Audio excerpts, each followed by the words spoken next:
네, 다음 소식입니다. 문재인 대통령이 주재하는 비상경제회의가 오늘 처음 열렸습니다. 소상공인, 영세자영업자 등 코로나19로 경제적 어려움을 겪는 계층을 지원하기 위해 최소 50조 원 규모의 비상금융조치를 내놨습니다. 경제부 연결해서 자세한 소식 들어보겠습니다. 성민수 기자, 정부가 발표한 비상금융조치 내용 정리해 주시죠. 네, 오늘 오후 1시 홍남기 경제부총리가 비상경제회의 결과를 발표했는데요. 핵심은 소상공인과 중소기업, 자영업자들의 자금난을 해소하기 위해 50조 원을 지원하겠다는 겁니다. 중소기업 소상공인들이 코로나19로 인해 도산하는 걸 막기 위한 조치입니다. 우선 소상공인들에게 연 1.5% 이자율로 빌려주는 긴급경영자금을 12조 원으로 늘리기로 했습니다. 앞서 긴급자금을 받으려는 사람들이 몰리면서 제때 자금을 지원하지 못한다는 지적이 있었는데요. 이번엔 모든 시중은행에서 보증과 대출 업무가 가능하도록 했습니다. 또 중소기업, 소상공인에게 5조 5천억 원의 특례 보증을 지원하기로 했습니다. 새로운 자금도 필요하지만 이미 빌려 쓴 돈을 못 갚는 것도 문제죠.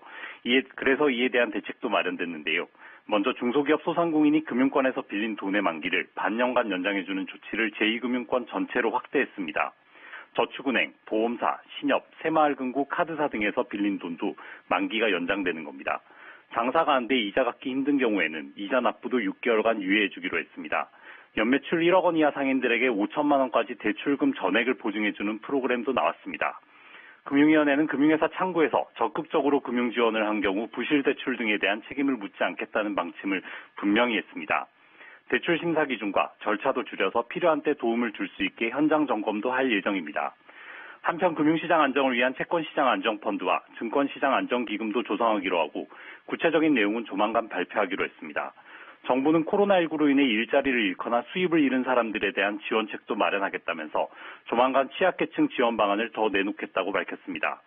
문재인 대통령은 오늘 첫 비상경제회의를 주재하면서 비상경제 시국에 대처하기 위해 신속하게 결정하고 과감하게 행동할 것이라고 밝혔습니다.